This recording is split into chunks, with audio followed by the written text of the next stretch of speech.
Yang kedua, malaikat yang dijanjikan Allah itu akan datang, akan diturunkan nanti pada saat kita berada dalam kubur, di alam barzah. Setelah seorang meninggal dunia, lalu kita mandikan, kita kafani, kita sholatkan, kita antar ke kuburnya, kita masukkan ke dalam liang lahatnya. Selesaikah persoalan yang sampai situ? Tidak.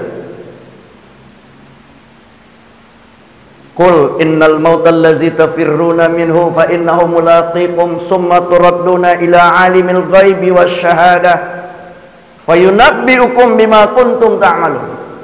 Katakan wahai Muhammad kepada orang-orang yang tidak yakin jauh mati itu, katakan bahwa sesungguhnya kematian yang mereka lari daripadanya, mati itulah yang terus menemuinya.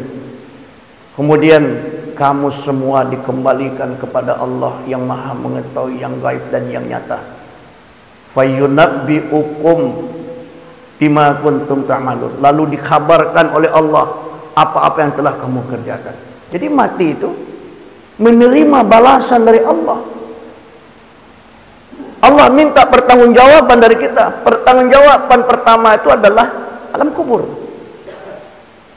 Sama seorang melanggar hukum, Bapak Ibu, tidak langsung ke pengadilan, ada Pak, proses verbal dulu di kantor polisi, disidik, diadakan penyelidikan, baru ditentukan statusnya terdakwa atau tersangka, baru disidang pengadilan. Mahkamah Allah juga seperti itu, tidak langsung kepada Allah, disidang, diproses verbal dulu di alam kubur namanya. Ditanya oleh malaikat mungkar dan nakir, man rabbuka, man nabiyuka, ma kitabuka.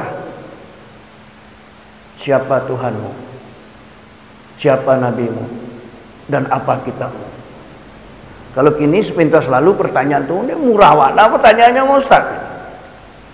Apa dia mau jawabnya tuh mah? Kalau tanya udah mereka nanti di kubur, siapa Tuhanmu, tinggal jawab saja Allah. Itu kan kini Bapak Ibu. Kalau kini awak jawab salah tu pun tenawak Pak. Dapat A nilai kita tuh Bu. Tapi nanti yang bicara itu bukan lagi mulut Pak. Di mahkamah Allah itu, di pengadilan Allah, di proses verbal itu tidak mulut yang bicara. Bacalah surah Yasin ayat 65 Pak. Al-yawma nakhtimu ala afwaihim wa tukallimuna aydihim wa tashhadu arjuluhum bima kanu yaksibun. Pada hari ini kami kunci mulut mereka. Muncul kau tak kutik nanti le Bapak Ibu. Muncul nampan duto gua. Muncul dan pandai bersilik lidah gua, yang bisa memutar balikkan fakta hari ini, besok tidak berkutik di hadapan Allah, dikunci. Berbicaralah kepada kami tangan mereka, tangan kau ngecek, memberikan kesaksian kaki mereka terhadap apa-apa yang mereka kerjakan. Nah, tapi orang-orang yang istiqamah, hamba-hamba Allah yang istiqamah, pertanyaan dalam kubur tidak itu leh. Tidak ditanya oleh malaikat, tapi malaikat datang ke kuburnya dengan mengatakan Allah takhafu wa la tahzanu wa absyiru bil jannati allati kuntum tu'adun. Jangan takut Bapak Ibu dengan peristiwa kubur. Jangan sedih Bapak Ibu sendirian dalam kubur. Bergembiralah Bapak Ibu, karena Bapak Ibu sebentar lagi masuk surga. Subhanallah. Jadi di kubur itu Pak, kemungkinan dua saja nanti. Ada orang mendapatkan nikmat kubur, itulah hamba Allah yang istiqamah. Tidak diapa-apakan, tidak diproses, dia tidur nyenyak, seolah-olah tidur nyenyak sampai kiamat datang. Bekor kiamat tiba, inyo tajago, bantu orang baru jago lalu. Tapi orang-orang yang mendapat siksa kubur akan disiksa sampai kiamat datang. Kecuali ketika bulan Ramadan datang, malaikat istirahat selama 1 bulan itu memproses mayat di kubur. Karena malaikat juga beribadah di bulan Ramadan. Dan ketika waktu-waktu sholat masuk, selebihnya diazab. Ya tak? Ibu pernah Bapak dengar suara anjing menggonggong tengah malam? Kecil ibu, anjing kau nampak setan botak kau macam? Enggak. anjing menggonggong, melonglong tengah malam tuh, dia mendengar rintian mayat diazab dalam kubur, Pak. Awak tak dengar. Tapi kecewa anjing pun nampak setan, dah. Dia dengar mayat. Ayam jantan berkokok siang hari, harusnya pagi-pagi ayam berkokok, Pak.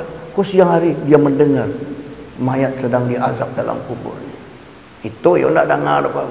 Kalau tentu dah rintian mayat di kubur tu, panu saja kalau ada tamu sampai ke jalan tu orang solat, Pak. Dua. Yang ketiga, malaikat yang dijanjikan Allah itu akan datang nanti pada saat hari berbangkit. Yauma yunfakhu fis-suri fatatuna afwaja. Pada hari ditiupkan sangkakala, maka kamu datang dari kuburmu berkelompok-kelompok. Surat An-Naba ayat 18. Pada saat ditiup sangkakala itu kan maksudnya hari kiamat, tuh.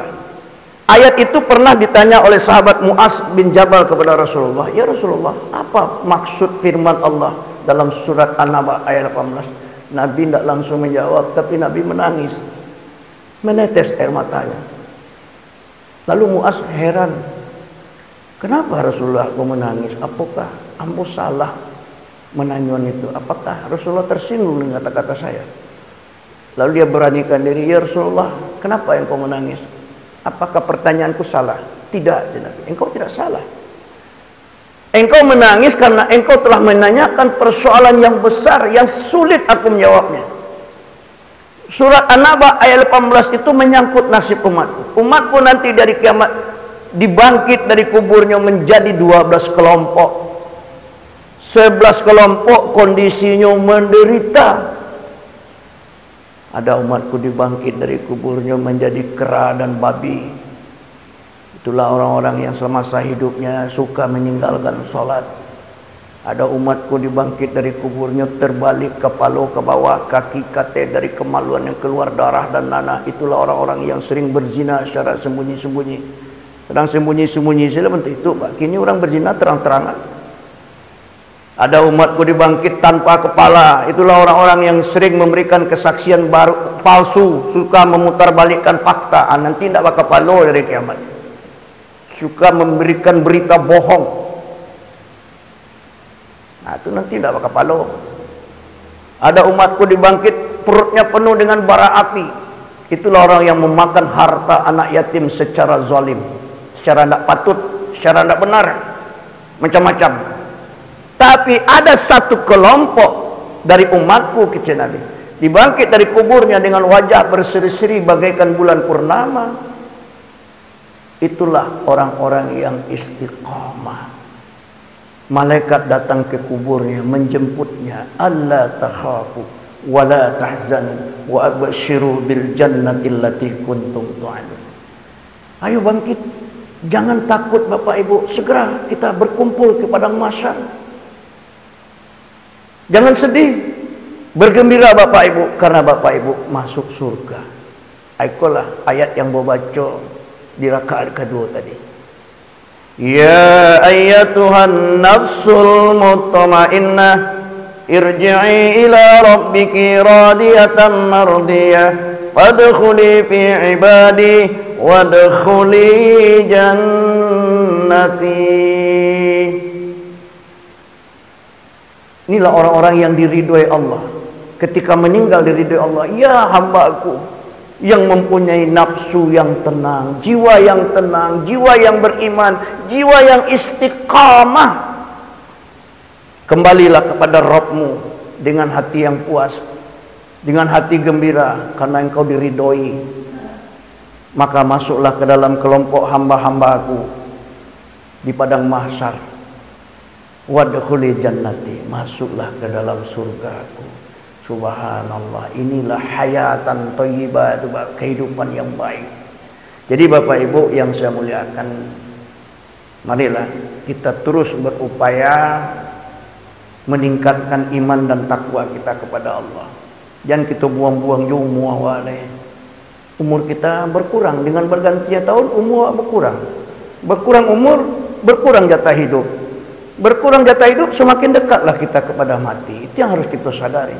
Mari kita manfaatkan sisa-sisa semua, Wak. Sisa ke Pak Bu, yang kita nikmati sekarang ni sisa umur. Ya kan? Muda lambo 61 umur gini Pak. Kalau bersunah kepada Nabi 62, selesai, game over. Enggak. Nah, tapi Bapak Ibu ada umur dah 70, itu bonus. Nah, mari bonus itu dimanfaatkan untuk persiapan kita kembali kepada Allah. Dengan apa? Dengan istiqamah, komitmen yang kuat, istiqamah, teguh pendirian dalam bertuhan pada Allah. Tidak baru-baru ubahnya lah. Nah, Bapak Ibu, inilah ceramah kita pada pagi hari ini. Mudah-mudahan bermanfaat untuk kita semua, terutama untuk diri saya. Semoga kita menjadi hamba Allah yang istiqamah hendaknya. Amin ya rabbal alamin. Billahi taufiq wa hidayah. Assalamualaikum warahmatullahi wabarakatuh.